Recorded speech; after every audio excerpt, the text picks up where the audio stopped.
On the 30th or the 31st of March, depending where you live in the world, Neptune is going to enter Aries, very big deal, for 7 months. It will be in Aries until the 22nd of October, at which point on the 22nd of October, it'll retrograde back into Pisces, okay? And it won't re-enter Aries again until the end of January in 2026.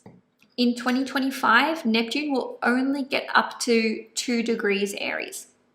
So that means that the Aries individuals who will be the most impacted, as in like actually conjunct your sign, your sun, moon, or rising, will be 0, 1, and 2 degrees Aries.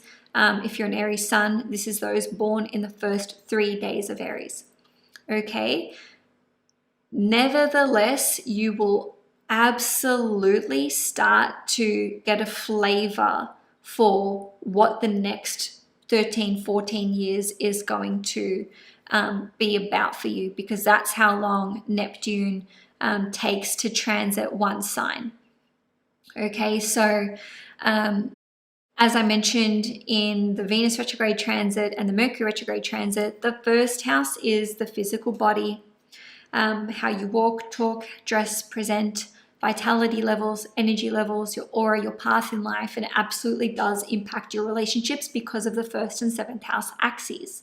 So Neptune rules over hormones, sleep, spirituality, intuitive gifts, psychic gifts, charity, donations, unconditional love, healing, forgiveness, divination, substances as well. It rules over many, many, many things. I won't go into every single thing, but I will deliver this interpretation, but I want you to bear something in mind at the same time. At the end of May, Saturn will enter Aries. So you really only have about 2 months of Neptune straight up being in Aries, and then you're going to have this alchemized energy of Neptune and Saturn both being in Aries, and they're so opposite in nature. They don't cancel each other out, but the heavy hitting effects of Neptune will be muted come end of May when Saturn enters your sign. So it'll sort of ground some of that Neptune energy. Okay, so let's talk about it.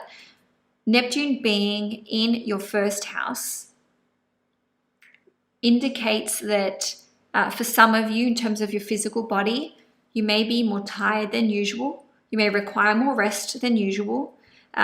Your sleep patterns may be different to what they normally are. Okay, for some of you, this is just needing more sleep than you normally do. For others of you, this is disturbed sleep, okay? Hopefully not, but maybe a bit of insomnia, maybe just waking up in the middle of the night, just struggling to get back asleep, or just keeping weird hours. For others of you, your sleep may be affected simply because of where you live, or the type of work that you do. So maybe Neptune going in the first house is like, well, now I do shift work. Now I work, through the night. And so it's like just the astrology is basically like affirming or confirming your choices and your path in life. Again, Neptune does all over hormones. So when Neptune transits our first house, this can indicate a different stage of your life that you're entering into. So for some of you, this is confirming or affirming that, getting pregnant because of the changes in hormones, and this is reflected by the transit.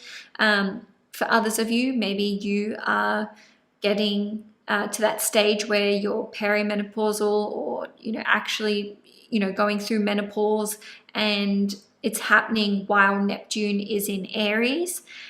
I would say that this would be the case when Neptune is close to your sun, moon, or rising sign within maybe a couple of degrees.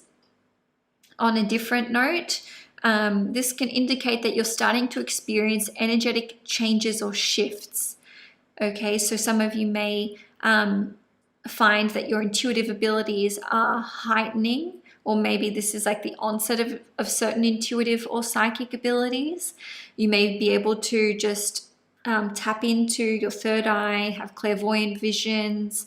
Maybe you are getting into psychic work or mediumship work. Others of you may find that you're able to see people's auras or see your own auras. Even if you can't see them, maybe you can just like energetically perceive them.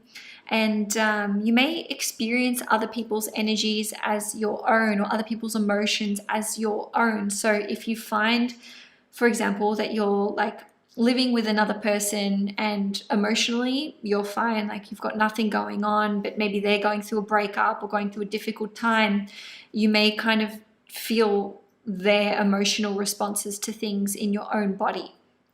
Okay. You may, in terms of how you walk, talk, dress, etc., you may start to wear sacred spiritual symbols, maybe like the tree of life, or wear things for psychic protection. In fact, I recommend it. So for example, maybe crystal jewelry with like black tourmaline, onyx, black obsidian, something like this. Maybe you're wearing the evil eye or a red string around your wrist or whatnot. You may just find that you're speaking with more kindness, with more compassion. You're experiencing an increase in your emotional maturity or your emotional intelligence and awareness. You may feel inclined to spread messages of love and peace and forgiveness, or you may just feel like you want to talk about spiritual topics or high vibrational topics. On a different note, you may find that you're being affected by medication that you take. So maybe Neptune entering your sign indicates that you're going to start taking some significant medication, and this could have an impact on the physical body in terms of, maybe talking differently or just like different energy levels and whatnot. Yes, so the first house rules over vitality and energy levels. So to combat maybe feeling a bit more energetically drained or just feeling tired, you really can combat this with meditation, yoga, and incorporating energetic protection in a way that speaks to you or that you deem to be fit. Some of you may want to get your hormone levels checked because you may be low on certain nutrients and minerals in your body. And because Neptune rules over water in all forms as well as music, you will greatly, greatly, greatly benefit from time spent preferably in or by the water. So swimming in the sea, the ocean, swimming pool, a bit closer to home, taking regular baths, maybe looking at spiritual baths or Epsom salts, even having a fish tank in your home because Neptune rules over fish. Or a bird pond, is that what they're called? Having water in the home, especially if you're an Aries moon. On a different note, yes, music. You can really heal yourself through the power of music, whether this is Tibetan singing bowls, got my own, getting sound healing done, or just, doing your own, or even therapeutic music, and just being really mindful of the music that you listen to and what kind of an impact it's having on you. Because if you're feeling like really low in energy, maybe you start to look at the music and the lyrics and you're like, oh my gosh, this is, written about someone who like took their own life or was suicidal, or they were in a really dark place when they wrote this music, or maybe it's heavy metal and it's like literally giving you a headache. These are just some examples. Because the first house rules over your path in life, and Neptune is very creative and inspirational in energy, you may find that you are so creative with Neptune in Aries. So you could be like creating music, learning how to play a new instrument, writing poetry. Neptune also rules over photography and filmography, so maybe you're delving into these things. You could become a healer yourself beyond the spiritual path. Again, things like tarot, astrology, past life regressions, Reiki, etc. If it's not these things, you may feel uncertain about your path in life, confused, listless. What I want to do, is this the right path? Especially if you're an Aries sun individual, less so if you're Aries moon. rising, yes, you know, same thing. You could feel confused about your path in life. For because Neptune rules over substances, alcohol, drugs, prescription medication, all kinds of medication, I would just say, you know, be mindful that you may be a bit more susceptible to becoming addicted to certain substances. So just have an awareness of this. You know, this is a general reading, so take everything with a grain of salt and apply it to your situation as you see fit. And let's just see. If you're not sure what direction to go in, don't force it. Eventually the answer will come to you. Right now, as we speak, Neptune is squaring my Gemini ascendant to the degree. And, you know, this has caused me to have like crazy sleep issues, which are now getting better. Yay. But also certain confusion about how to channel my energy, what direction to go in. And sometimes, you know, Neptune is just about surrendering. It's the Hanged Man energy in the tarot. I know I keep referring to tarot, but hey, I'm a tarot reader. What can I say? So, you know, it's about not forcing yourself to choose your path or what action to take or what direction to go in. If you don't know, maybe the action should be inaction and just surrendering and just, you know, living in the present moment without worrying or focusing on the future. Don't worry, Saturn entering Aries will help you with this. Okay, so I highly recommend things like meditation, yoga, intentionally spending time by yourself. Okay, so this will help you to not feel lonely, because Neptune in our sign can sometimes see us feeling lonely, but when we seek it out, we're harnessing that energy. And it means that then when we are doing social things or spending time with loved ones, that we've acted out that Neptunian energy and we can feel more connected socially. Okay, so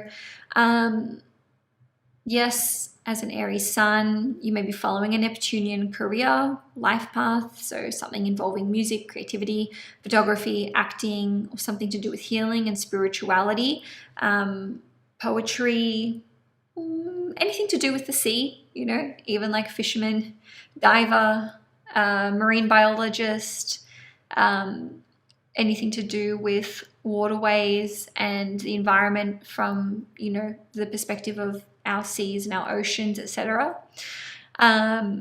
Let's just see, as an Aries, if you're an Aries moon, you can experience deep healing taking place in relationships. You can experience true unconditional love. Some of you may find that you do have separation from your significant other. Maybe life just finds you working in different places. They're somewhere, you're somewhere else.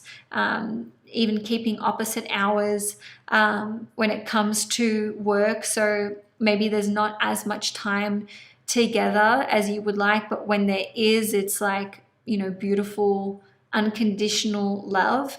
Of course, Neptune going through the first house, if you're an Aries rising or an Aries moon, can signify the ending of certain relationships taking place, but it doesn't have to be. You know, even having an Aries, I forgot to say, the solar eclipse in Aries can indicate getting into a relationship around mid-March.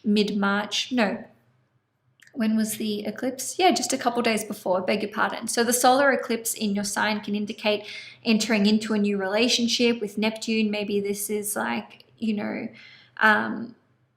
the person that you adore and have unconditional love for. But Neptune here in Aries can just indicate that maybe you can't spend all of your time together. You still have certain priorities that keep you like ships in the night, if that makes sense. On the 30th or the 31st of March, depending where you live in the world, Neptune will enter the sign of Aries for the first time in 165 years. Wow. Wow, guys. It's going to spend 7 months here in your 12th house, at which point it will retrograde back into Pisces, but then come late January in 2026. On the 27th of January, it's full steam ahead with Neptune in Aries for the next roughly 14 years. So Neptune spends about 14 years in a sign. So you can anticipate Neptune transiting through your 12th house for 14 years. And it's important to note which house Neptune rules over. For you, this is the 11th house. So the ruler of the 11th is entering into the 12th house. First of all, there'll be a big focus on 12th house themes, which we've already discussed: healing, forgiveness, unconditional love, spirituality, divination, psychic gifts, as well as creativity. The shadow side of this is, self-sabotage, victim mindset, hidden fears and insecurities, procrastination, and so on and so forth. The 11th house, Neptune rules the 11th house. The 11th house rules over your friendships. So to have the ruler of the 11th in the 12th house can indicate that old friendships are phasing out. They're fizzling out. Old friendships can draw to a close, or maybe even if they're bubbling along in the background, it could just be more difficult for you to see these people. Maybe you live in different cities, states, or even countries. There could be confusion here about where does my friendship with this person stand. And for others of you though, or maybe this is happening concurrently, right? I really think a lot of Taurians will be making friends with like-minded people, spiritual people. You'll be forming communities or joining communities that are spiritual in nature or high vibrational in nature. And maybe, for some of you, this could be like a community where all of you are creative together. So maybe you're artists or musicians, and it's like, okay, I'm detaching from these friendships where we didn't have much in common, and now I'm connecting with my people, okay, with your soul family, which is really beautiful. So to have Neptune in the 12th house, I just want to take a moment here to say that Neptune naturally belongs in the 12th house, because the 12th house is the house of Pisces, and Pisces is ruled by Neptune. So Neptune is happy here. Neptune is comfortable here. It will be easier for you to navigate, I think, the energy of Neptune in the 12th house than it is for you to navigate the energy of Neptune in your 11th house. So the next 14 years, there'll be an enormous focus on healing, on showing yourself and others unconditional love, on forgiving yourself and forgiving others. Neptune is a higher octave of Venus. Okay, so this is like the true embodiment of creativity, inspiration, and unconditional love. All right, so many of you will be exploring creative pursuits, creative writing, music, poetry, photography, filmography, something to do with acting, as we've mentioned. And yes, there'll be times of confusion and isolation, but there is such opportunity here for you to connect to your own intuitive gifts, your own psychic gifts, to connect with loved ones on the other side, to see signs and symbolism from them and from the universe, to experience beautiful synchronicities as well. And ultimately, you will be for sure facing your shadow side. Okay, so any kind of fear of abandonment, insecurities, anything that you've been holding on to and not wanting to let go of, Neptune through the 12th house will basically give you the opportunity to do this consciously. All right, and this can be done through energy work, through meditation, dream interpretation, tarot, astrology, anything esoteric in nature. Or Neptune will affect this change for you, because Neptune and the 12th house are both associated with loss and detachment, but that is only so that we can realize that there is no such thing as loss, because everything is interconnected. I know I'm kind of going off the deep end here, but I think many of you are cognizant of this, and already understand this, and if you don't now, then you will over the course of the next 14 years. To harness the energy of Neptune in the 12th house, it is recommended that you do meditate, that you do practice yoga, that you do explore esoteric practices, the ones that speak to you. I would be listening to things like Tibetan sound healing bowls, got mine here, any kind of music that is designed for healing, or even certain hertz or frequencies that are associated with the different chakras to encourage chakra balancing and unblocking your chakras as well. And I mean, I could just go on and on and on, but as I said, you know, Neptune will spend 14 years in your 12th house, so you will be getting right into all of this, okay? But then on the 30th/31st of March, depending where you live in the world, Neptune will leave Pisces and enter Aries for the first time since 1861. Okay, so Neptune was in Aries from 1861 to 1875. It takes Neptune about 165 years to transit through all 12 signs, and because Aries is the first sign of the zodiac, this is actually the brand new beginning, the fresh new start of a new 165-year cycle. Okay, so Neptune will take 14 years to go through Aries, but it'll spend 7 months in Aries in 2025. Then it will go back into Pisces for a little bit from the 22nd of October in 2025.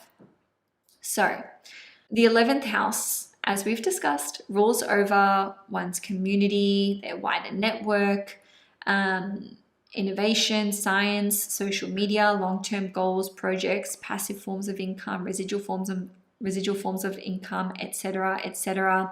So we are going to have a look at the energy of Neptune in Aries, but I also want you to bear in mind that in May, Saturn will enter Aries for a little bit as well, which can dilute some of this energy. So the light side of having Neptune in your 11th house indicates that you can become involved in a spiritual community, or your wider network that you connect with can be comprised of people who are very spiritual in nature, or perhaps creative or musical, as is denoted by Neptunian energy itself. So you can be associated with communities or individuals who are deeply loving, very creative, and very nurturing in their energy. Neptune is not so much about nurturing, but it's like you feel a soul connection with them, is what I mean to say. The 11th house rules over friends as well as older siblings. So this is a time where you can heal connections with friends, you can heal certain friendships, or you can heal your relationship with an older sibling. But the shadow side, or the dark side of Neptune, and it'll be different for everyone how this plays out, can indicate getting involved with individuals who are bringing you down, maybe draining you of your energy. They may be quite heavily into drugs or using and perhaps abusing certain substances, or they can have sort of like a victim mentality and really victimize themselves, which can make it hard for you to maintain a friendship with them.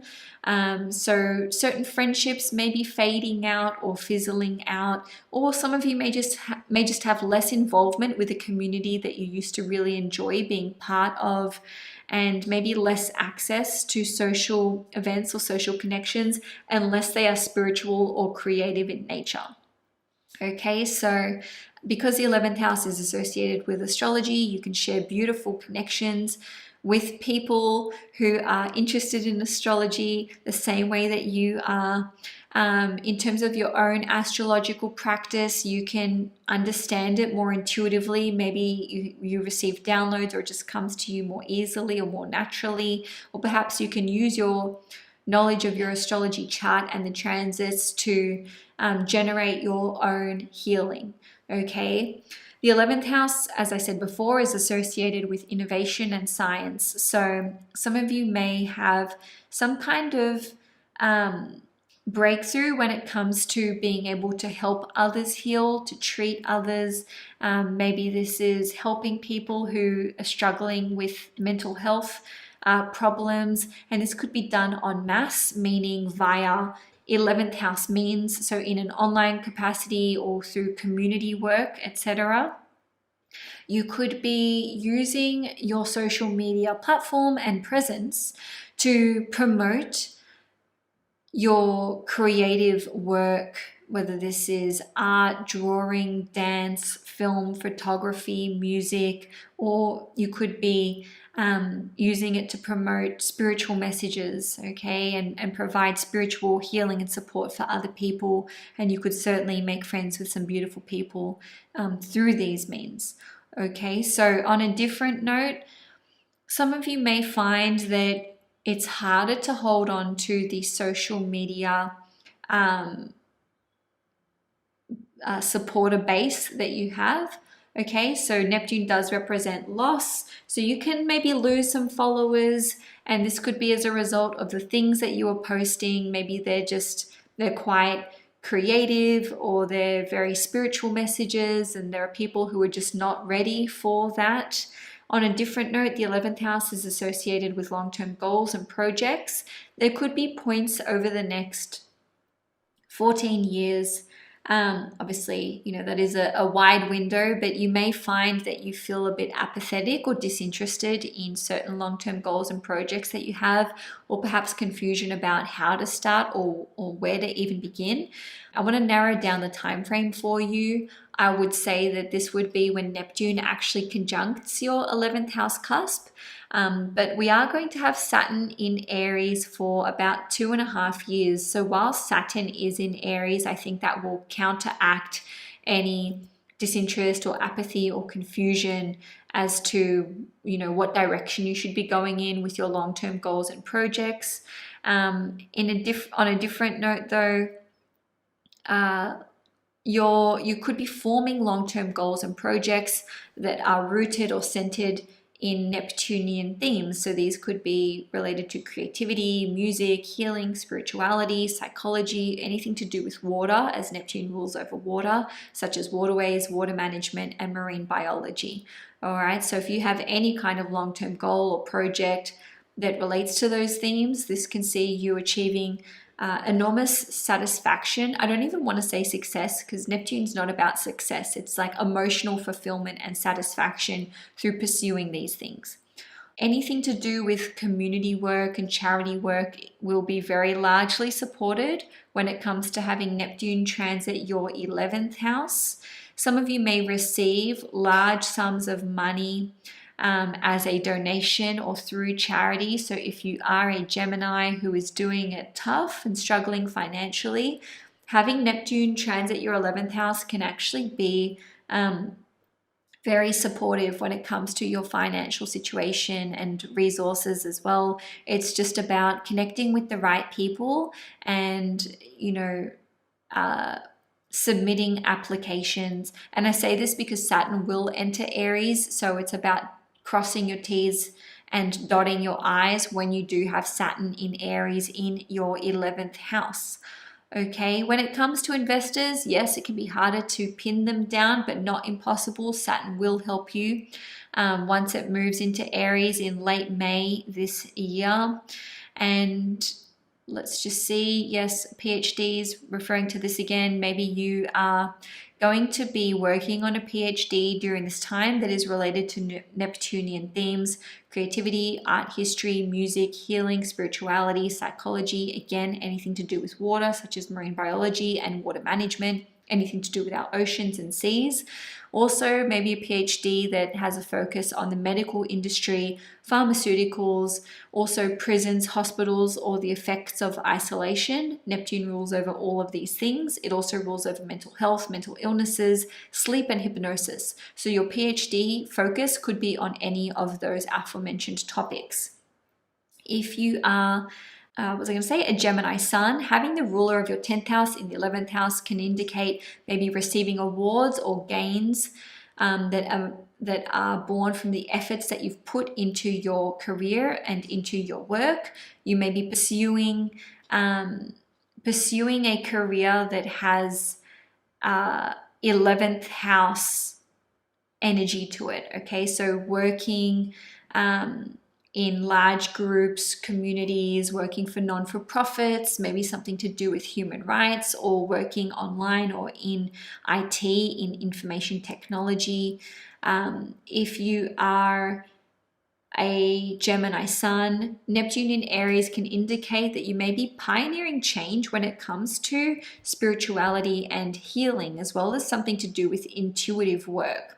If you are a Gemini rising, there can be big changes that come through with your relationships in terms of friendships, community work, and your wider network. Also, rent money and investment money. Rent money and money from your investment property could be a really big topic for you, where it's like, okay, I need to understand how this is all going to work. And Neptune here can indicate that you may receive assistance. Okay, so maybe this is like government assistance to support you when it comes to renting. Okay, so if you're a Gemini rising, just take anything that I've said about the Neptune transit and it can apply to you, just depending on the rest of the chart. Then on the 30th or the 31st of March, depending where you live in the world, Neptune is going to enter the sign of Aries for the first time in 165 years, and it will be there for 7 months in your 10th house until the 22nd of October 2025. Neptune will only get to 2 degrees, so that means that the Cancerians who would be the most affected would be those between 0 and 2 degrees, and maybe even up to 4 degrees. So if you're a Cancer sun, this would be those of you born in the first 4 or 5 days of Cancer season.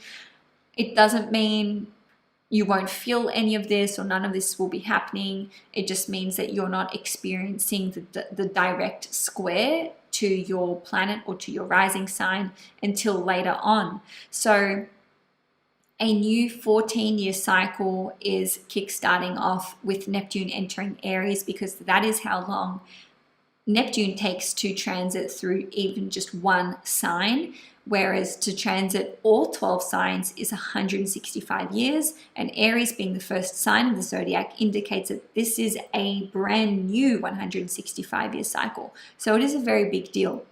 So again, we see your 10th house being activated. So we had Venus retrograde in the 10th house, Mercury retrograde in the 10th house, a new moon solar eclipse in the 10th house, Neptune in the 10th house, and then later in May, Saturn entering Aries in the 10th house. So your public profile, your professional status, your career, your work, your legacy, your relationship status, your parental status, your big goals and dreams for the future in terms of what you want to create, leadership status, your responsibilities, all of this stuff is coming up for you at various points of the year.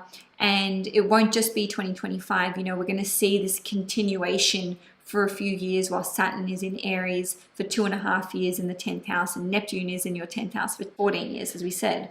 So where even to begin? Neptune rules over your 9th house, which is Pisces. So the ruler of the 9th house in the 10th house can indicate that 9th house themes are going to be of importance to you, and perhaps with your career as well. So your world beliefs and what you are putting out into the world are likely to be rooted in spiritual principles or even, strong religious faith. And there's this big focus on healing and unconditional love and forgiveness and your relationship to spirit or source or God or whatever it is you refer to as a higher being and higher power. Of course, if you're agnostic or atheist, just again, this is a general reading, but ultimately you're going to be happening upon your dharma, your life path, your life purpose. And because Neptune is a very elusive energy that's difficult to pin down. You may not even realize that you're on this path for quite some time. The 10th house indicates each person's individual 10th house, and transits through the 10th house show what we're putting out into the world, and our actions become very noticeable. With Neptune going through your 10th house, people are likely to regard you as this Neptunian energy, you know, creative, spiritual, having a strong sense of faith, maybe even psychic, intuitive, and so on and so forth. This can indicate that you're more susceptible to gossip during this time. And again, we want to look at two things. One is when Neptune actually hits your 10th house cusp. This is especially the case for Cancer risings. And two, when Neptune makes a square, like an exact square, or even within 1 or 2 degrees of your sun, moon, or rising sign. Okay, so again, just coming back to what I was saying, you may be more susceptible to people gossiping about you, people projecting onto you. But on a different note, you're more likely to be seen as loving, kind, spiritual, creative. You know, these are all the things that Neptune rules over. And you may find that people are very generous with you and very charitable with you as well. So there's this big potential while Neptune is transiting Aries for you to step into a powerful role that does involve Neptunian themes such as spirituality, charity, healing, anything to do with music and sound, anything to do with energy work, retreats such as hosting a yoga retreat or a spiritual retreat, anything to do with yoga as well. Intuitive work, psychic work, or perhaps working with people who have mental health issues, addictions, people who are homeless, refugees, and also Neptune rules over water. So this could be doing important work that involves water, such as our seas, our oceans, water conservation and maintenance, marine biology, and so on and so forth. So the 9th house rules over education, as we've discussed. So the ruler of the 9th house and the 10th house can indicate that you are becoming known and respected for what you are teaching and what you are sharing, and the things in which you have great knowledge and wisdom over. All right, so this is it's a really big transit. Again, you know, we don't see Neptune changing signs every day. It's only every 14 years. And in terms of the rising sun and moon sign and how they're affected, if you're a Cancer rising sign, you know, all of the above can apply to you. If you're a Cancer sun sign, there may be confusion when Neptune is actually squaring you quite tightly. So again, you know, within 2 degrees, where you're confused about your career and your life path. There may be periods of time where you are doing a lot of work for free, because Neptune, you know, is all about charity and donations and generosity. At other times, you may end up having to take a step back from work and being of service. If you're a Cancer moon, Neptune squaring your moon can indicate that you are uncertain about your family dynamics or what you want to do with respect to making plans for your family or to start a family. Neptune square the moon can also indicate not having clear-cut plans about where you want to live and what you want to do with your property and living circumstances. And just so you know, Neptune is squaring me right now. It's squaring my ascendant. So I have life experience to share when it comes to what this transit has been like for me.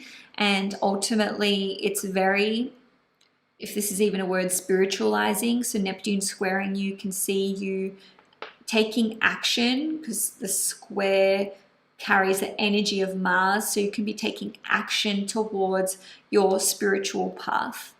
All right. And also having to let's say, purge and let go of a lot of dense emotions and stagnant emotions and energy. You can be doing a lot of energy work. You can be just delving deeper and deeper into things like meditation and yoga, which Neptune rule over. And this can also see your psychic abilities heightening and your intuitive abilities heightening. And I certainly have had this experience myself. Okay, so that's it for March. The 31st of March, depending where you live in the world, Neptune is going to enter the sign of Aries in your 9th house for the first time in 165 years, and it will be there for 7 months until the 22nd of October. So in 2025, Neptune will only get up from 0 degrees to 2 degrees. So not all of you Aries individuals will be affected during 2025. Please know that this is a 14-year cycle. That is how long Neptune will spend in the sign of Aries. But I really do think that you will start to have an awareness of the themes of the next 14 years. So first and foremost, I just want to say that Neptune will be trining you as Leo. So this is incredibly healing, supportive energy, beneficial energy. It's very spiritual in nature. So a lot of Leos will start to become more and more spiritual during this transit. And in terms of how this is going to play out, well, again, we are focusing on these 9th house themes. So it's relating to education, teachers, mentors, travel, your belief systems, the legal system, import and export, publishing, and your vision for the future. But just know that for part of this transit, we're actually going to have Saturn in Aries as well. So that'll be for about 2.5 years of this cycle, and that will be adding its own distinct energy and flavor to it. And we haven't had Neptune and Saturn both in Aries at the same time for, I don't even know when the last time was, but it would have been hundreds of years ago. Okay, certainly not in the last 100 years. So that is important to note. In terms of the effects, Neptune, similar energy to the South Node. It is all about spirituality, intuition, unconditional love, healing. It is also associated with creativity, music, poetry, so creative writing, anything artistic in nature. It is associated with pharmaceuticals, substances, alcohol, drugs, anything that puts us under, such as anesthesia. And also it is associated with homelessness, refugees, as well as yoga and meditation. So to have Neptune in the 9th house, it can indicate that at times, you may be unclear about what you want to study.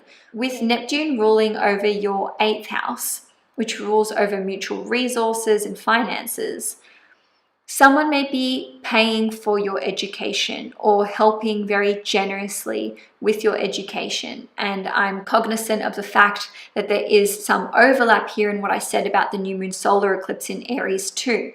So you may be inclined to study things that would be considered Neptunian in nature. Music, poetry, creative writing, acting, anything to do with mythology, anything to do with healing, medicine, pharmaceuticals, substances such as alcohol, drugs, and their effects, perhaps studying or educating yourself about people who are homeless, refugees, or going through the immigration process, or perhaps you are pursuing an education in yoga. So the 9th house also rules over being a master of something, being an expert, having enough experience to be considered genius level, or a respectable leader or something of a guru. Okay, so it doesn't always have to be traditional formal educational settings, but it would be remiss of me not to mention them. So the ninth house rules over teachers and mentors. So during this 14-year period, and especially when Neptune is conjunct your ninth house cusp, and when Neptune trines your sun, moon, or rising, this is a time where you can encounter teachers, mentors, and guides and counselors who are highly spiritual in nature, highly compassionate, extremely loving, extremely generous and giving. And, these are people who you just have so much love for and so much respect for. And they can be people that you don't even have direct access to. I do think that teachers will end up, did I say teachers? I meant Leos. I do think Leos will end up with some form of mentor or guide, at least somewhere during this 14-year period, who becomes such an instrumental part of your life. But for others of you, these could be just people from afar, maybe people that you watch on YouTube who talk about spirituality or healing, and you're just like, wow, what a divine being who is just so inspirational. Some of you may become teachers or mentors or guides. So you could be that spiritual support person for other people. That's another way that this could be playing out for you. Now, when it comes to travel, again, this is indicative of people using their resources to assist you with travel. So this could be through work. Maybe your significant other is paying for trips for you, or a business partner. On a different note, you could just have access to people's resources. So maybe this is like their property, right? Neptune rules over anything to do with islands as well as the sea and boats. So random example, but you could get to stay on someone's private island, or if it's on an island, maybe they've got like a beach house there or a holiday house there. Others of you may be able to use someone's boat or any kind of equipment that you would take out on the water. I don't want to get too lost in the weeds here though. You could be traveling for spiritual reasons. You could be traveling for religious reasons. You could be traveling to a yoga retreat or a meditation retreat. When it comes to belief systems, this can see you detaching from old beliefs and old ways of thinking and viewing the world, and becoming more spiritual in nature, seeing the oneness of everything and the interconnectedness of everything. So you could be having profound spiritual experiences, or perhaps religious experiences. Some of you may be walking away from a religious faith just because it no longer makes sense to you anymore. When it comes to import and export, you may be looking at importing or exporting spiritual objects, medicine, herbal remedies, anything with healing properties, musical instruments, because Neptune rules over music, or something to do with shipping parts, or maybe even fish. Neptune rules over fish. What can I say? Fish, shellfish, etc. Pearls, maybe the pearl industry. Just met with someone who used to be a pearler. Great guy. Anyway, the ninth house rules over the law, and it's associated with the legal system. So there could be some kind of confusing process that you go through that's related to obtaining citizenship, dual citizenship, permanent residency, or visas. And for others of you, you may finally gain access to a country that you have been unable to visit. And my mind jumps straight to one of my beautiful teachers who has not been able to return to his home country of Tibet. I don't know his rising sign or his moon sign, but maybe he's a Leo. Now, The ninth house rules over the publishing industry, so this could indicate that you may be writing and getting a book published during this 14-year period of time. Again, it's a big window, but look to when Neptune will conjunct your ninth house cusp and or trine your rising sun or moon. Okay, I repeat, Neptune will only get up to 2 degrees during 2025. The said book that you're writing about would be about Neptunian themes, if this is the corresponding transit that relates to you getting published. Spiritual topics, healing, any kind of creative writing, fantasy, poetry, anything about boats, marine biology, marine life, the ocean, the sea, anything to do with yoga, meditation, maybe even Hollywood, because Neptune does rule over glitz and glamour, anything to do with photography. So maybe you're getting your photographs or your portraits published, or you're publishing or releasing like a film or a documentary into the world, and maybe that's circulating.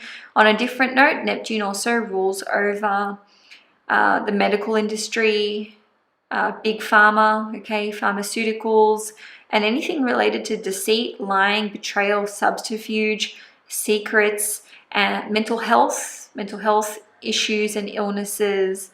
And I feel like I'm forgetting something kind of key. Yeah, anything to do with esotericism, and also concepts like reincarnation, heaven, hell, angels, demons, entities.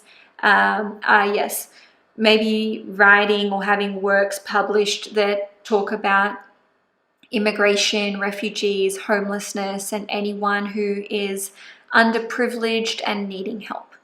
Okay, so lastly, with Neptune transiting your ninth house, this can see you having clairvoyant experiences and intuitive downloads about your vision for your future. Maybe you'll be having psychic dreams, because Neptune does rule over dreams, that relate to, you know, what the next step is and your vision for your future. On the 30th or the 31st of March, depending where you live in the world, Neptune will enter Aries for the first time in 165 years. It will be there for 7 months until the 22nd of October, at which point it will go back into Pisces, but then from January in 2026, it will be full steam ahead in Aries, and this is about a 14-year transit. So Neptune rules over the 7th house, and it's shifting into the 8th house, which indicates that, again, there is this enormous focus on your mutual resources. So when it comes to mutual finances and resources, what you share with other people in some instances may be dissolved or removed. So for example, maybe you no longer have to pay child support money. You no longer have to pay spousal support money. Or perhaps, you know, the child custody arrangement is shifting. Maybe you gain full custody. As an example, of course, remember this is a general reading. On a different note, with Neptune transiting your 8th house, you could be combining your resources together so that there is no separation. So maybe this is you and your significant other not having separate bank accounts, not having, you know, different properties in different names. It's like, no, let's bring it all together. Some of you may receive help because Neptune represents generosity and donations, and the 8th house is mutual resources. So you may receive help when it comes to paying off a big loan, or you may have access to someone else's finances or resources, so they can show you immense generosity here, which is very, very helpful.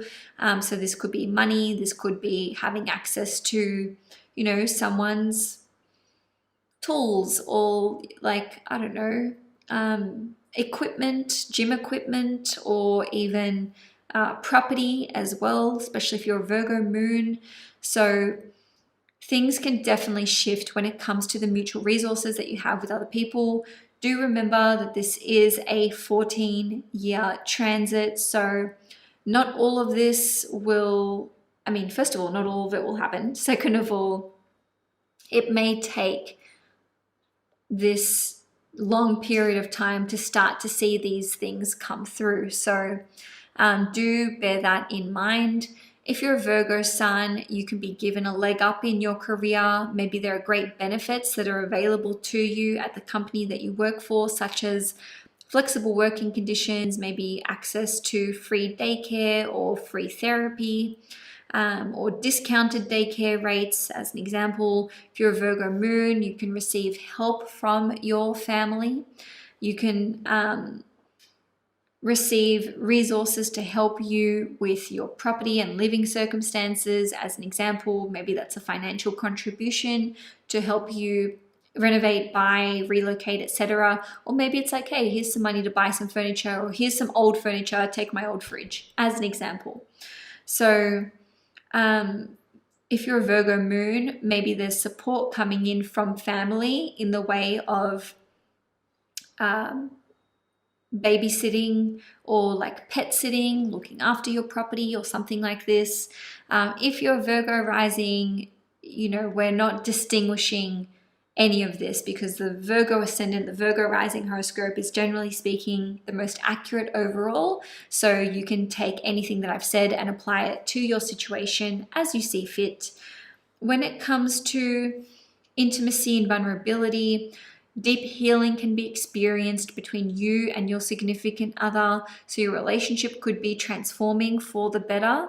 Maybe your partner is going through their own healing journey and process when it comes to self-worth, self-love, and self-care. And even if you're not in a relationship with another person, this can indicate that you are maybe healing from past romantic connections. The 8th house in astrology is associated with addictions, anything that's, hidden, secrets, our shadow side as well. So Neptune going through the 8th house can help us to dissolve addictions, to overcome fears. In saying that, Neptune does rule over substances, so you will need to be careful not to develop new addictions, or to, sort of go further into existing ones. Now, the 8th house is, as I've said before, associated with counseling, psychologists, psychology and therapy, so you can achieve huge breakthroughs by enlisting the support of professionals, or perhaps you're just going into your own self-study and self-analysis. The 8th house rules over our intuitive abilities and our psychic abilities, as does the 12th house and as does Neptune. So Neptune going through the 8th house can indicate a time where you're becoming far more intuitive. Okay, so as I said, this is a 14-year transit. You will, over the course of this period, start to notice the shift when it comes to your relationships, because Neptune has been in your 7th house for the last nearly 13 years, which has been adding a layer of confusion, I suppose, to Virgos and their relationships. Maybe it's made it harder for you to get into a relationship, or to get over an ex, or to actually find a way to exit a relationship that you've been trying to end for a long time. So you're finishing up a huge chapter and cycle when it comes to Neptune finally leaving your 7th house. On the 30th or the 31st of March, depending where you live in the world, Neptune is going to enter the sign of Aries in your 7th house, and this will be for 7 months until the 22nd of October. Neptune will go back into Pisces for a little bit, and then it'll re-enter the sign of Aries in January 2026. But ultimately, this is a new 14-year long transit. Okay, so what I'm going to be discussing, it's not all going to play out, first of all, and even what does occur in your life, it's unlikely that this is all going to start happening in 2025 or even 2026. This is stuff that you can experience over the course of the next 14 years. Obviously, that's a big window of time. So let me say to you that the times where you will feel this transit the most will be when Neptune is opposite your rising sun or moon sign. So that means at the same degree plus maybe 2 degrees. In 2025, Neptune will only get up to 2 degrees. So that means that the Librans who are the most impacted in 2025 will be those between 0 and 3 or 4 degrees. So that would be the first 5 days of Libra season if you are a Libra sun. Now, as I mentioned, the 7th house is related to relationships, partnerships, agreements, and so on and so forth. So there's going to be a bit of repetition here. When it comes to relationships and marriage, great healing can take place. You can forgive each other. You can let go of old grievances and move beyond problems that you have in your relationship. If, of course, you and your significant other or you and your spouse are actually spiritually aligned. If you're not, then this is an indicator of letting go and dissolving connections that no longer spiritually benefit the both of you. Okay? I want you guys to know that Saturn will also be entering Aries in 2025. So Saturn will be in Aries for about 3 months from the end of May through till early September. Then in February of 2026, Saturn will be in Aries for a bit over 2 years. What this means is that for the first approximately 2.5 years of Neptune being in Aries, Saturn will also be in Aries. So that's actually flavoring this transit for the first 2.5 years. So it's not that they cancel each other out, but they have opposite energies. So Saturn is about challenge, hard work, discipline, repetition, and putting in a lot of energy and effort. So it's about boundaries, structure, rigidity, and doing things in a linear fashion. Whereas Neptune is very much the opposite of this. It's boundarylessness, no rules, no rigidity, no structure. And it's also about going with the flow. Okay, so not working hard at things. So in terms of how to interpret this, I would argue that Saturn and Neptune being in Aries in your 7th house can indicate that you are trying to rebuild your marriage or rebuild your relationship if it's necessary. Okay, not all of you Libras are going to have this apply to you. For some people, this won't apply at all and it'll play out as something different. Okay, so in any case, Neptune is the higher octave of Venus. So this means that Neptune is associated with pure, unconditional love, compassion, forgiveness, healing, and deep, deep, true love. Okay, so Neptune transiting your 7th house can bring this into your life. For others of you, Neptune going through your 7th house can indicate basically falling out of love with another person. It just depends how it plays out for you. Okay, so for others of you, Neptune in your 7th house can indicate that you're discovering that you're in love with someone and you didn't realize you had feelings for this person, or perhaps someone confesses feelings for you. And again, you want to look at when Neptune will actually be opposing your rising sun or moon sign, because this is such a long transit. So with committed relationships, Saturn wants to commit and define the terms of the relationship. Neptune doesn't want to have to commit because it doesn't see the need. So during this time, you may find that it's like head over heart with Saturn's influence. Or for others of you, maybe you want to commit to something and you want your partner or the person you're interested in to give you a yes, or say, yes, I'll do this, we'll move, blah, blah, blah, blah, blah. But your significant other can't offer you this. Or the shoe could be on the other foot, where your significant other is asking something of you that you're not able to confirm right now. Even if it's like, okay, you know, one day, but I can't tell you when sort of situation.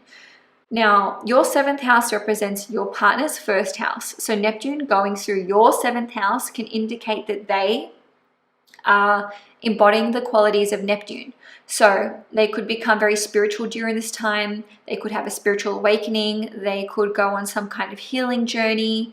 They may experience emotional ups and downs and perhaps a fluctuation in hormones during this period of time. And just as an example, the hormonal stuff could just be like quite natural in the sense that maybe they're pregnant or maybe they're going through menopause, and so, you know, there's just like a shift in hormone levels. And I say this because Neptune rules over hormones. On a different note, they could become very, very intuitive during this time, very psychic, very creatively inspired. If they are a healer, a creative, a musician, an actor, an actress, or anything like this, or even if they work you know, out at sea, I don't know, Navy with boats, fishermen or whatever, marine biologist, then this could be a very prosperous time for them in that department. Okay, so in terms of Neptune going through the 7th house, this can also just play out as sometimes you have to spend time apart. So for example, it could be that you travel and, you know, maybe you have family that you have to go and see regularly, or you're traveling for work, or they're traveling for work. So Neptune can sometimes, when it's in our 7th house, indicate that we do have to go through periods of time of not seeing our significant other. Now, of course, we've only been talking about relationships during this time. For those of you who are not in a relationship, or it's just not affecting you on this level, let's talk about the other ways it can affect you. When it comes to friends, yes, this can indicate detaching from certain friends, losing certain friendships, but you'll make incredible new friends who are loving, compassionate, and spiritual in nature, or perhaps creative or musical in nature. They may be overseas, they may live at a distance from you, or maybe you just don't get to catch up very often because you live out of town from one another. But when you do see each other, it can be amazing. So with clients, you may be saying goodbye to certain clients. Certain clients could just kind of ghost you and disappear, which fortunately is something that Neptune can bring on. With sales and contracts, if you are signing anything when Neptune is exactly opposite your rising sun or moon, it can be confusing. It can take a longer time to come together than you would expect. And there can be hidden clauses or terms and conditions during this period of time. And you may, unfortunately, misplace certain documents. So make sure you have duplicates and triplicates. When it comes to collaborations and business partners, this can indicate going your separate ways from a business partner or someone that you collaborate with. On a different note, the 7th house does relate to promises. So you want to be careful of what you're promising other people. And if someone makes a promise to you, especially when Neptune is almost exactly opposite your rising sun or moon, you'll want to get a recording of it, get it in writing, because they may straight up say, oh, I never said this, I never promised this. But Neptune also rules over forgetting. So this could actually indicate that they forgot that they ever promised you this thing. So again, I would strongly recommend that you have contracts and promises that you make, or agreements written down somewhere, and possibly even signed by the both of you as well, or get them to record something in an audio message for you, so you know you've got the sound of their voice there. Okay, so again, this is a 14-year long transit. Personal experience for me, I have had Neptune in Pisces opposite my moon sign, which is Virgo, for this, you know, most recent transit of Neptune's. And during this time, I got into a relationship, which lasted for 12 years. It ended during this time, and I also started a new relationship as well. So you can see how, it can play out on multiple different levels. So people can, exit your life, but then new connections can come through. I've certainly experienced huge shifts in terms of friendships during this time. To be fair, Neptune is squaring my ascendant right now as well. So that is something to consider. So if you're a Libra sun, this can play out as change coming through when it relates to business partnerships, collaborations, clients, and contracts for your work. If you're a Libra moon, this is more about property, real estate, your significant other, family, as well as friendships, and it can be a very emotional time for you too. If you're a Libra rising, we don't have to distinguish between the two. All of the above can apply. On the 30th or the 31st of March, depending where you live in the world, Neptune will enter Aries in your 6th house for the first time in 165 years. So this will be a 7-month-long transit for 2025. Then Neptune will retrograde back into the sign of Pisces in October. And it will re-enter Aries again in January of 2026. And this is a 14-year-long transit. So what I'm about to discuss, it's not going to be coming through immediately. Not all of this will occur in your life, but it is worth considering. Also, for part of this transit, Saturn is going to be in the sign of Aries, okay? So that will be for 3 months of 2025 and a bit over 2 years starting 2026, lasting till about mid-2028. So when Saturn is in Aries, it can sort of counter some of the Neptunian influence. Nevertheless, let's get into it. So Neptune going through the 6th house can indicate that during this period of time, there may be points where you have a significant break from work, okay? Because Neptune can detach us from things, and Neptune is also about rest and recuperation. So for some of you, you may have a break from work during this time. This can be a period of absence. Maybe some of you are taking this time off because of parenting commitments, travel opportunities, starting your own business, or just having other projects and priorities that you want to focus on. Neptune going through the 6th house can lead to you experiencing a bit of confusion about work, maybe being apathetic at certain points. And so Neptune going through your 6th house can actually release you from certain obligations and commitments, and it can also move you into a line of work that is Neptunian in nature, okay, which I will discuss a little bit later. So when it comes to employees, this can indicate maybe having to let go of certain employees at one point or another, or having employees that are a little bit flaky. Again, this is a 14-year-long transit. I would say, the time at which this energy would be the strongest is when Neptune is actually exactly conjunct your 6th house cusp, okay? On a different note, Neptune going through your 6th house can indicate that you may need to just take more care of your health. You may require more sleep during this time. You may require more rest during this time. This may be a period where you experience fluctuations in your hormones that possibly need to be addressed through exercise, nutrition, or perhaps other means as well.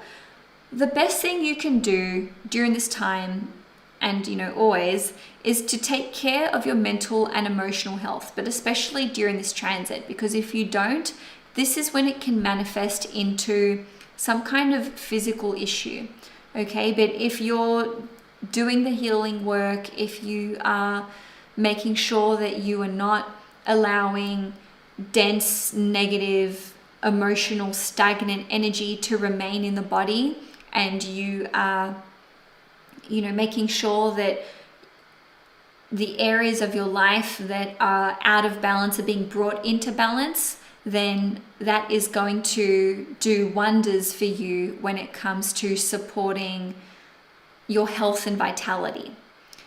Now, with the sixth house, it rules over debts. So having Neptune go through your sixth house can indicate that certain debts can be waived, or they can kind of sneak up on you, where it's like, oh, I didn't realize that I hadn't paid this student loan off, or this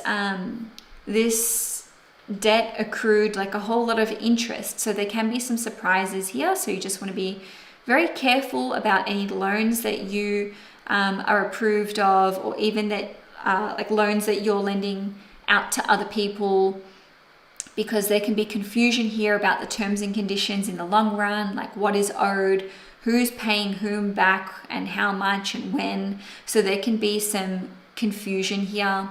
The sixth house rules over our daily habits and routines. So with Neptune here, it can be hard to be disciplined with your health habits and routines during this time.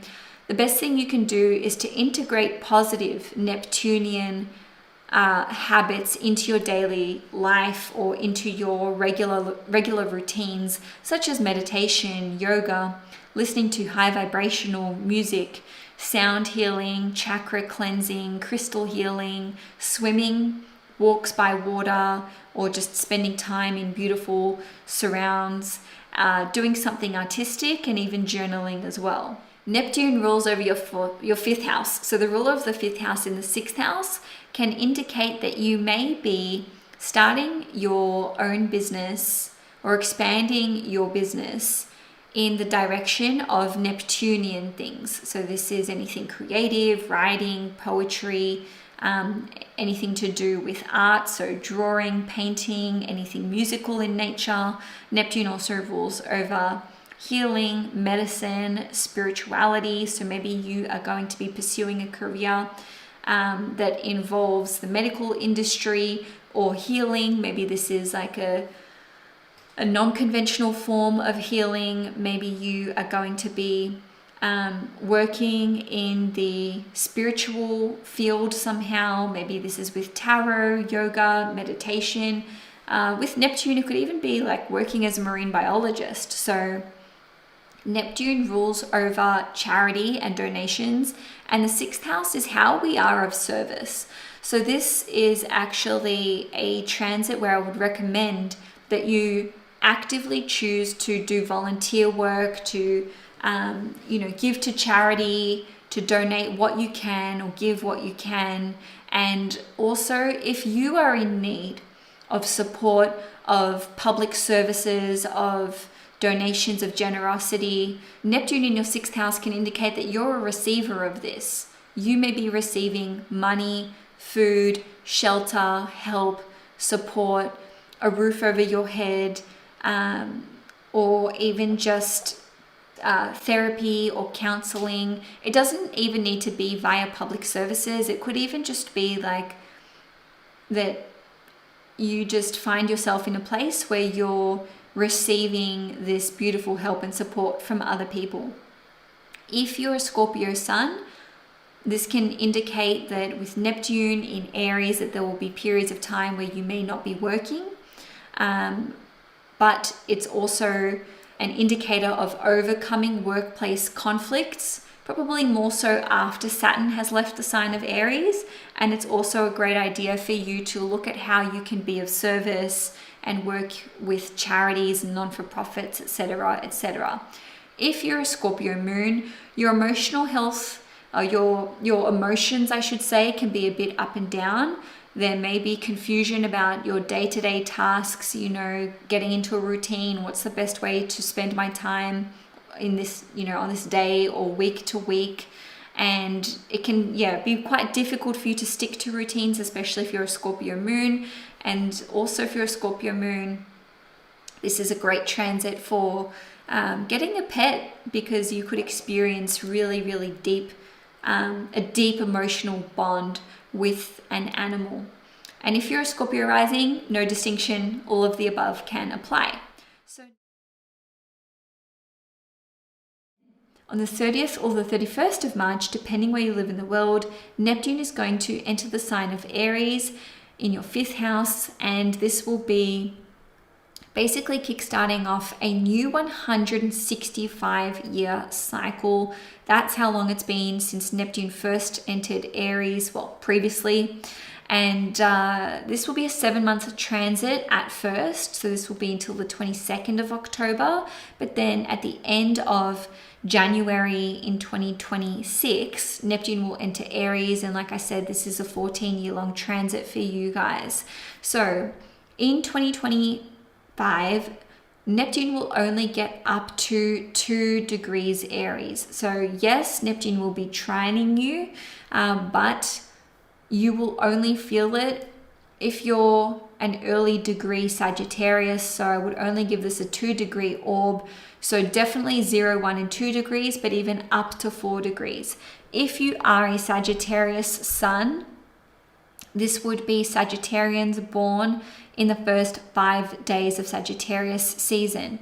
Again, the 5th house rules over your romantic life and your love life. Neptune is actually the higher octave of Venus. So Neptune is very much associated with true unconditional love, even fairy tale style love. So for some of you, this can indicate new love entering into your life, pure, unconditional love. For others of you, this can indicate a long distance romance. It doesn't have to be for the full 14 years, but it could be while Neptune is in close aspect to your rising sun or moon, or perhaps if it's not long distance, it could be that this romance is kind of like drawn out for maybe a couple of years, maybe more, where you know the two of you just have loose ends to tie up. Maybe you want to be together, but you take a little while to get on the same page. Doesn't always have to be this way, guys. I don't want you to listen to this transit and be like, oh, it's going to take me years to actually come together with my partner. No, not always. So for others of you, it could play out as you having to keep this love, this romance a secret, because Neptune is that which is hidden. So maybe there are reasons why you can't tell certain people that you are together or make it official. If you're in a relationship already, this can see you experiencing deep healing in your relationship. Maybe you forgiving your significant other for something, or vice versa, for something that's a very big deal that's been very hard to overcome, but you're finally finding a way to move forward.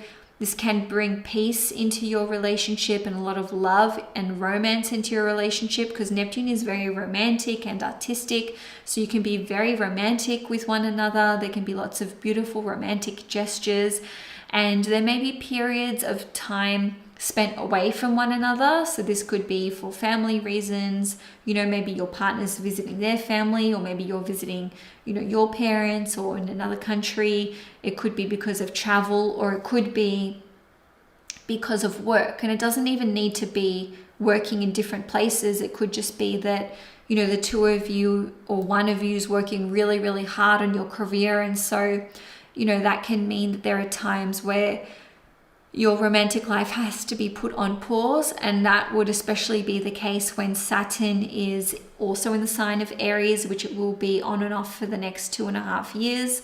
And the 5th house does rule over children, and it can relate to getting pregnant. So for some of you, this can indicate that you're pregnant and you don't even know. It's just like there's not many symptoms and you don't realize for a while. Or perhaps, you could get someone pregnant and maybe they don't tell you for a while during this time. So you would want to be very careful with this transit, especially when it's closely trining you. On a different note, you and your significant other may be, or even just you by yourself, if you're a single parent, maybe you're pregnant and you're like, I just don't want to tell people for a while. And maybe, this just you don't reveal this until much, much later in your pregnancy, or maybe even after your child is born, especially if you live in a different state or country from someone. Now, the fifth house represents your children. So your children or your child could become more Neptunian. So maybe more spiritual, maybe more artistic, maybe going through a healing journey, becoming spiritually awakened or enlightened. They can be quite dependent on you during this period of time, okay? Because Neptune can represent dependency, but I just want to put a little disclaimer here that I really don't think that this would be your second born child. This would be first, third, fourth, fifth, I don't know how many kids you have, but not your second born, and I'll tell you why. That's because Uranus will be transiting your seventh house, and your seventh house represents your second born child. So this means that during that period of time, your second born child will be incredibly independent. Okay, so on a different level, this can indicate maybe being at a physical distance from your child. Maybe they live in a foreign country or in another state, or maybe you're moving. And so there's just, for this transit, more so when Neptune is closely aspecting your rising sun or moon, not for the whole 14 years necessarily. It can just be, you seeing your child less or children less and maybe missing them more. Neptune through your fifth house can indicate an extremely creative period for you. So Neptune is all about refining your artistic and creative talents. So this can see you honing your creative gifts and talents, especially as it relates to Neptunian things such as music, photography, filmography, creative writing, poetry, dance, painting, etc., etc. Neptune can represent being incredibly inspired. So this can see you feeling very inspired with this transit. The fifth house does represent owning your own business. So Neptune here can indicate possibly selling your business, closing it down, winding down a little bit, or just a bit uncertain or confused about which direction to take. Or there can just be not too much consistency. So sometimes, you can be putting a lot of work into it, other times not so much. And this energy will be countered by having Saturn transit your fifth house, which I will discuss when we get to May. When it comes to being in the spotlight and giving a performance, perfect time for music, theater, film, acting, photography, anything to do with photography, filmography, and also creative writing, poetry, more so about writing about fantasy. Neptune is all about fantasy, love, romance, to be fair, could be those genres as well. Then on the 30th or the 31st of March, Neptune is going to enter the sign of Aries for the first time in 165 years. So this is starting off a new 165-year cycle because Aries is the first sign of the Zodiac. So this is a new cycle for you as an individual and even for the world on a global level. Neptune is going to square you. However, this is a nearly 14-year-long transit, and in the year of 2025, Neptune will only get up to 2 degrees.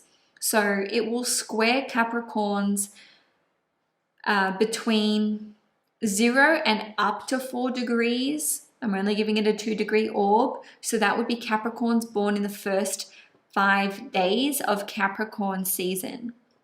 If you're a Capricorn sun, if you're a Capricorn rising or moon, again, just look for 0 to 4 degrees, and the rest of you will experience it over the course of the next nearly 14 years. So as we've discussed, the fourth house rules over family.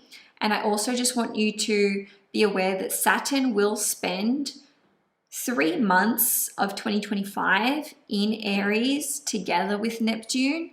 And then from early 2026, Saturn will spend about 2 years in Aries also with Neptune, which is really flavoring or diluting the energy of the Neptune square for the time that Saturn is also there. And don't you worry, we'll go into a lot of detail about Saturn in Aries anyway. So during this time, there can be so much forgiveness that takes place when it comes to you forgiving your family, or maybe them forgiving you.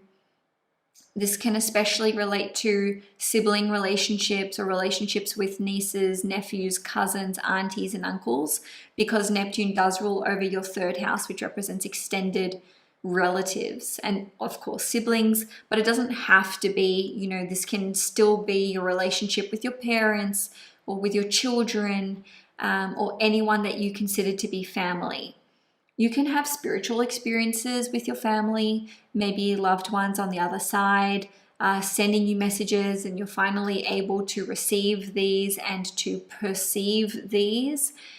If you have been estranged from certain family members or very disconnected, this can see you reconnecting with them and perhaps healing those relationships. When Neptune is exactly squaring you to the degree, plus or minus maybe 1 or 2 degrees, and this will span for probably 2 or 3 years, the exact square to you. So you'll want to look at when this is happening for you. This can be a time where maybe you're going through a period of not speaking to someone in your family, or just taking a bit of time out, bit of space, bit of distance. On a different note, this could be a time where you're not seeing things clearly with your family. Even if you have a close relationship throughout the entire transit, you always have a close relationship. This can still indicate a time where there's just confusion in that relationship. But basically, the primary function of Neptune is to spread unconditional love, healing, and forgiveness. So no matter what problems do come up with family members, which is totally inevitable in life, I think, they can be healed while Neptune transits your 4th house. So on a different note, this may just be that you and a family member live interstate, or you live overseas from one another, and maybe you talk all the time, but you just, during the square in particular, you don't get to see as much of each other. Now, the 4th house rules over your domestic life, so your responsibilities around the home, as well as responsibilities to children or any kind of caregiving needs. So Neptune, which rules over sacrifice, can indicate that you may be making lots of sacrifices during this time on behalf of family. And, for you guys, there may just be this feeling of there's no beginning and there's no end to domestic life, like chores around the house, especially if you are looking after parents, grandparents, young children, etc., etc. With property and living circumstances, when Neptune is squaring you closely, there can be uncertainty and confusion about your living circumstances. What action do I take? Where do we move? What do we do with our home? Do we buy? Do we sell? Do we upsize? Do we downsize? Maybe people are moving out of your home when Neptune is squaring you, and you can feel like this is like a bit of a loss, especially if you're becoming an empty nester. On a different note, you may relocate to a far away place during this time while Neptune is squaring you, and perhaps this is making you feel that distance from your family, from your hometown. So it could be playing out for you in that way. On a different note, if you are a Capricorn sun, you may experience confusion about your career or dissatisfaction when it comes to your career, because Neptune is squaring your sun. Or perhaps you have to sacrifice time with your family to pursue your career, or it could flip the other way where you're sacrificing advancing in your career or taking on a promotion or more responsibilities so that you can look after your family, or because you have to help your family out in some way. If you're a Capricorn moon, pretty much everything that I've said about your property, living circumstances, family and family relationships will apply, can apply, won't all apply. This is a general reading after all. And if you're a Capricorn rising, there's really no distinction here. Anything that I've said, you can apply to your situation as you see fit. So Then on the 30th or the 31st of March, depending where you live in the world, Neptune will enter the sign of Aries. And this will be the first time Neptune's been in Aries in 165 years. And because Aries is the first sign of the zodiac, this is a new 165-year cycle that is beginning. Neptune will be in Aries in your third house for 7 months until the 22nd of October, at which point it will retrograde back into Pisces for a little bit before going back into Aries full throttle as of end of January 2026. So Neptune is sextiling you, but it's only getting up to 2 degrees in the year of 2025. So with Neptune, we give it a very small orb of about 2 degrees in terms of who will be affected and feeling it the most. So that means Aquarians between 0 and 4 degrees. If you're an Aquarius sun, this means you're born in the first 5 days of Aquarius season. So like I said, Neptune is sextiling you, but this is a 14-year-long transit. So in terms of what I'm going to say here for this segment, just know that this can unfold over the course of the next 14 years. So it may take a little while for you to observe certain themes or see how this is going to integrate into your life. I dare say you will get a taste test or a preview of what this new 14-year cycle will entail in 2025. So again, overlap. The third house we've already discussed. When it comes to communications, this can see you reading or consuming a lot of content that is Neptunian themed in nature. So this can be about spirituality, healing, maybe poetry, creative writing, fantasy novels, or reading and educating yourself about your intuition, your psychic or intuitive abilities, and looking at how you can hone these skills, enhance them, or develop them further. Maybe you are interested in reading or consuming content and material about mediumship or about the medical industry. You know, Neptune rules over this as well, or perhaps something to do with music or film. The third house rules over communications and writing, so you can be creating. And this can be anything, you know, podcasts, documentaries, social media pages, websites, apps, anything in written format, audio, visual, books, courses, etc. But again, Neptunian content could be the focus for you. So healing, spirituality, fantasy, psychology, anything related to other realms, not on Earth, aliens, the medical industry, anything to do with music, film, etc. So maybe you're going to be producing music, writing songs, maybe doing creative writing, poetry, etc. Or perhaps you're taking courses in learning about these things. Now, your third house rules over your local neighborhood, and Neptune rules over charity and donations.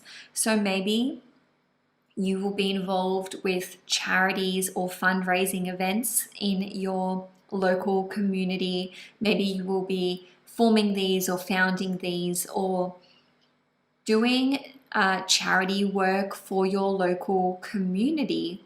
Could be something which becomes a very big part of your life over the next 14 years.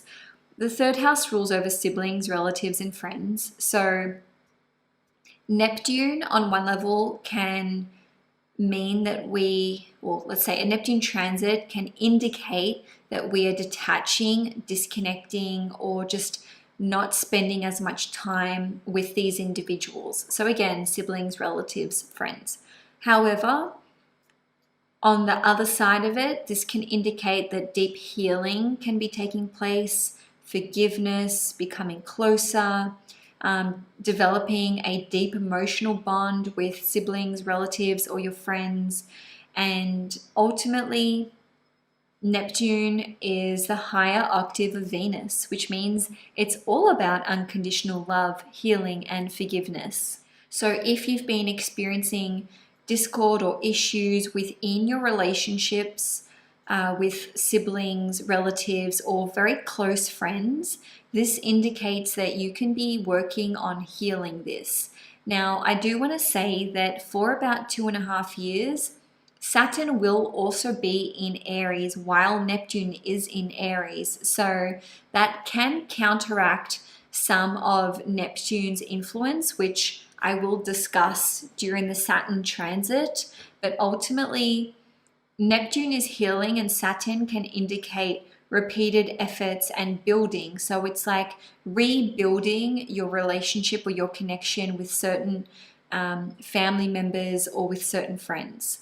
Nevertheless, Neptune in your third house can indicate that you may at times feel confused about certain relationships or friends. Are we still friends? Do I still want to be friends with this person?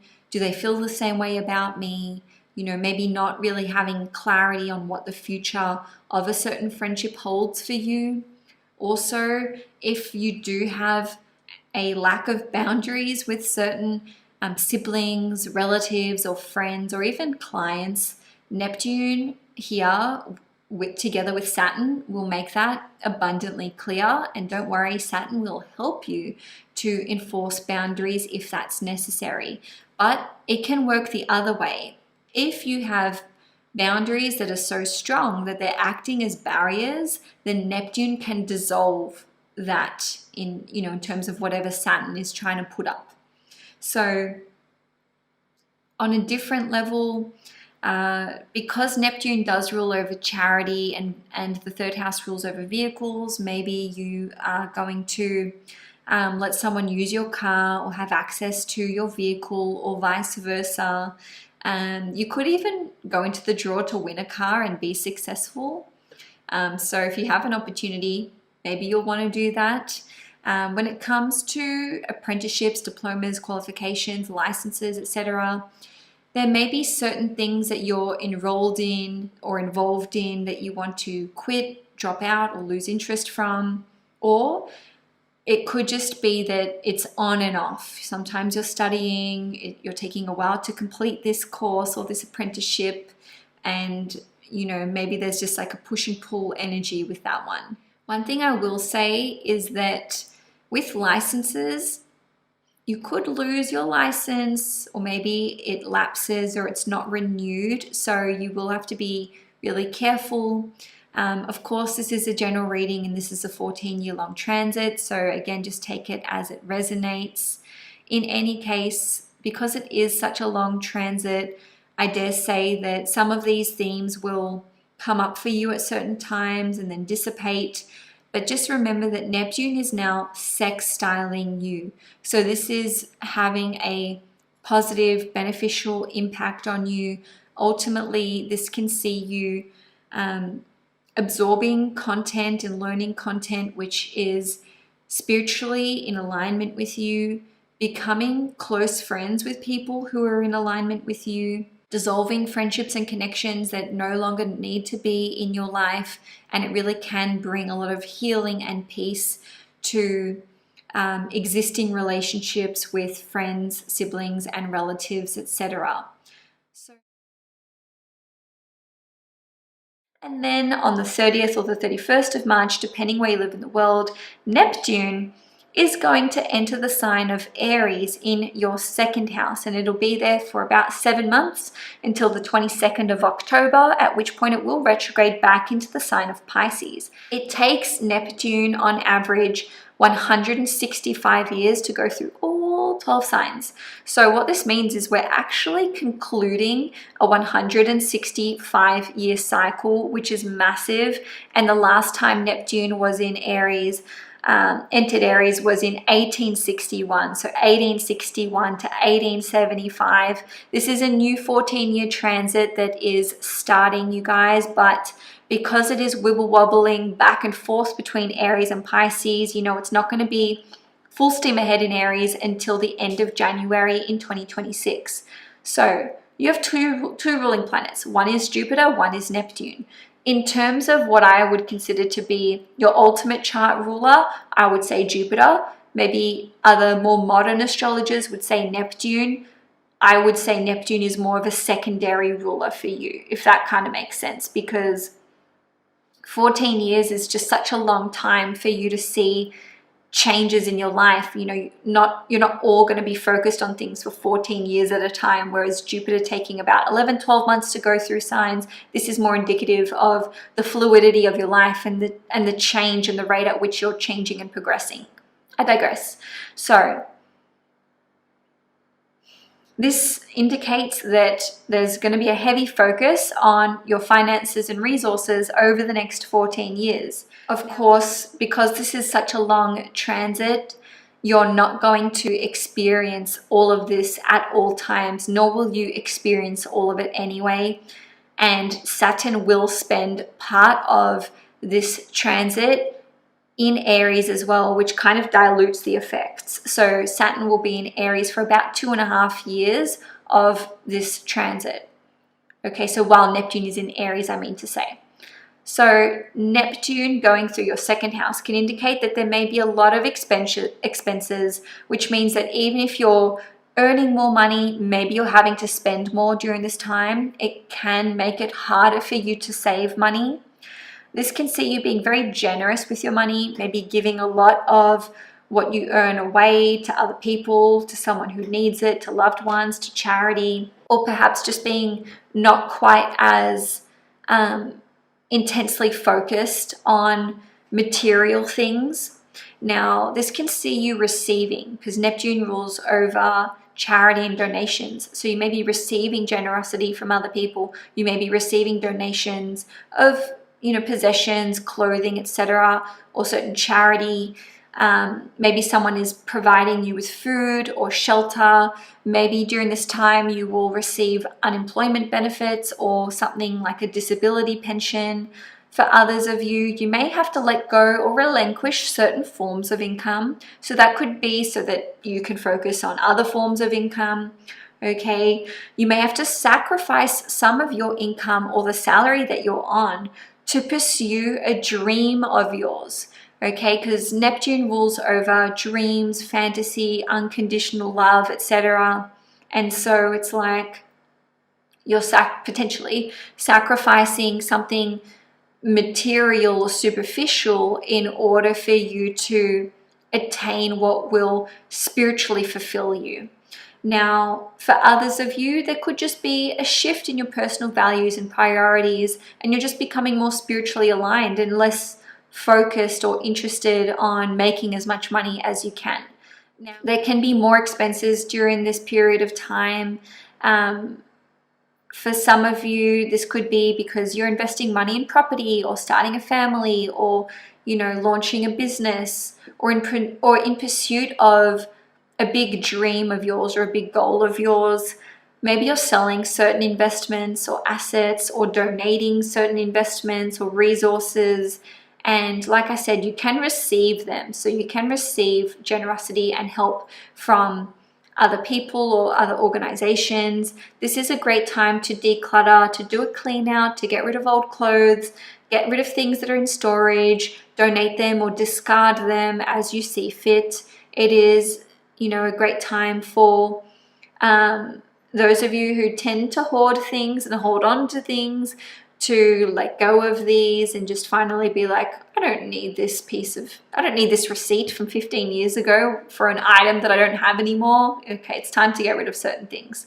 So I would say just be careful not to lose or misplace valuables or possessions during this time. I want to give you an example. Like obviously that's like pretty generic advice, but let me give you an example, right? If you have a safe and you're like, I know I'm going to remember this code, Neptune through your second house may mean that you don't remember this code. So you may have to like note this code down, maybe give it to your mum or someone that you know you trust, or you keep it in a place where you know you can access it, if that makes sense. Okay, and the same thing for like, I don't know, crypto passwords or just anything that you don't want to lose, you don't want to misplace. Like even if you travel overseas and you like hide all your jewelry or whatever, you might kind of forget where you've hidden things. I've known people who've done that. So yeah, that's something to be mindful of. It's a time where you may relocate overseas to far and far away places. I say that because the second house is one of the property houses in astrology. The other house would be the fourth house. Perhaps you will be able to live in someone's property or on their estate for free or for a very small fee, or perhaps you are relocating somewhere remote, which is what, you know, Neptune represents, maybe by the sea or a lake or a body of water, or maybe even on an island. Or maybe you're letting someone live in your home or in one of your properties, like as a favor to them. Okay, so again, with your personal values, I do see you becoming more spiritual, less focused on material things, on the 3D, only interested in what's truly important. And the second house is one of the creative houses in astrology. The other houses would be the 5th house and the 12th house. So this can see you getting involved with things like painting, drawing, pottery, singing, dancing, maybe cooking, and you can basically refine these gifts, because Neptune is very creative and it rules over it represents a refined level of artistic ability. Okay, so I would advise you to get regular checkups with your dentist just always, but in particular while Saturn and Neptune are both in your second house. So, you know, this is, let's just say, regular dentist appointments, whatever your dentist says. My dentist says 6 months. So every 6 months at least until 2028.